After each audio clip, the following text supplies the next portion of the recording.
مسجد حرام سے مسجد اقصی تک حضور براق پہ گئے اور وہ اتنا سریع رفتار تھا کہ جہاں اس کی نظر جاتی تھی وہاں اس کا قدم پڑتا تھا. تو اس نے تو پہلا قدم اٹھایا ہوگا تو مسجد اقصی میں جا پڑا ہوگا. اور اتنی سرعت کے ساتھ وہ رفتار کے ساتھ چلتا ہے پھر حضور اس کی پشت پہ جلوہ فراز. یہ 1000 کلومیٹر فی گھنٹے کی رفتار سے جہاز چلے تو کسی میں ہے ہمت کہ اس کی ننگی پشت پہ بیٹھ جائے؟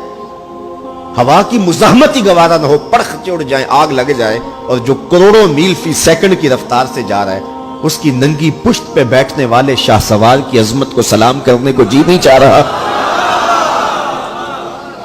اچھا پھر اتنی سرعت کے ساتھ جائیں تو راستے میں کوئی دکھائی بھی دے تو سجھائی نہیں دیتا، اچھی طرح پہچان نہیں پاتا بندہ. یار تم گزرے تھے، کہا میں تیزی میں تھا. تو تیزی میں جو چیز نظر آئے تو اس کو پوری طرح پہچانا نہیں جاتا. لیکن اب اس رفتار سے جا رہے ہیں. لیکن معرفت کا عالم کیا ہے کہ میں حضرت موسیٰ کی قبر کے قریب سے گزرا، میں نے دیکھا وہ قبر میں کھڑے ہو کے نماز پڑھ رہے ہیں. اور حضور ابھی وہاں پہنچتے ہیں مسجد اقصی میں تو حضرت موسیٰ علیہ السلام پہلے وہاں موجود تھے. یا تو یہ ماننا پڑے گا کہ یہاں بھی موجود تھے وہاں بھی موجود تھے، اور یا پھر یہ ماننا پڑے گا کہ وہ پہلے چلے گئے. اور اگر پہلے چلے گئے تو پھر کیا وہ میرے حضور سے پہلے چلے گئے؟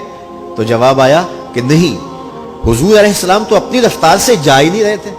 حضور تو جا رہے تھے براق کی رفتار سے، اور حضرت موسیٰ گئے ہیں نبوت کی رفتار سے. براق بہت سریع ہوگا لیکن نبوت سے سریع نہیں ہو سکتا، اس لیے حضرت موسیٰ پہلے پہنچ گئے. یہ ایک مرحلہ مکمل ہوا. اب دوسرا مرحلہ مسجد اقصی سے لے کے پہلے آسمان تک وہ نور کی ایک سیڑھی تھی، اور یہ براق سے بھی زیادہ سریع رفتار تھی. یہ دوسرا مرحلہ تھا. اور پھر تیسرا مرحلہ پہلے آسمان سے لے کر کے 7ویں آسمان تک فرشتوں کے پروں پہ گئے. 7ویں آسمان سے سدرہ تک جبریل امین کے پروں پہ گئے. یہ چوتھا مرحلہ تھا، اور ہر مرحلہ پہلے مرحلے سے سریع تھا. اور پھر سدرہ پہ جا کے جبریل نے بھی کہا کہ آگے میں نہیں جا سکتا. لو دنوت خطوۃ لاحترقت، اگر میں آگے بڑھوں تو جل کے راکھ ہوتا ہوں. تو حضور علیہ السلام کے لیے ایک سبز نوری تخت لایا گیا جسے رف رف کہتے تھے. اس پہ حضور تشریف فرما ہوئے. پھر وہ کس صورت سے گیا؟ ان 4 مراحل سے زیادہ سریع رفتار تھا. رف رف کی منتہائی پرواز جب ہوئی تو میں حضرت کی روح سے فیض لے کے کہتا ہوں کہ رف رف کے بھی بس بس ہو گئے. اب یہ 5 مراحل اپنی انتہا کو پہنچے. اب یہ حضور کی ذاتی رفتار نہیں تھی، ذاتی رفتار اب شروع ہونے لگی. اللہ اکبر. پھر آواز آئی ادنو منی یا احمد، پیارے رک کیوں گئے ہو، آگے آؤ. اللہ اکبر. اور حضور پھر اعلیٰ حضرت فرماتے ہیں کہ ڈرتے جھجکتے آگے بڑھے. کیوں؟ جلال و ہیبت کا سامنا تھا، جمال و رحمت ابھارتے تھے.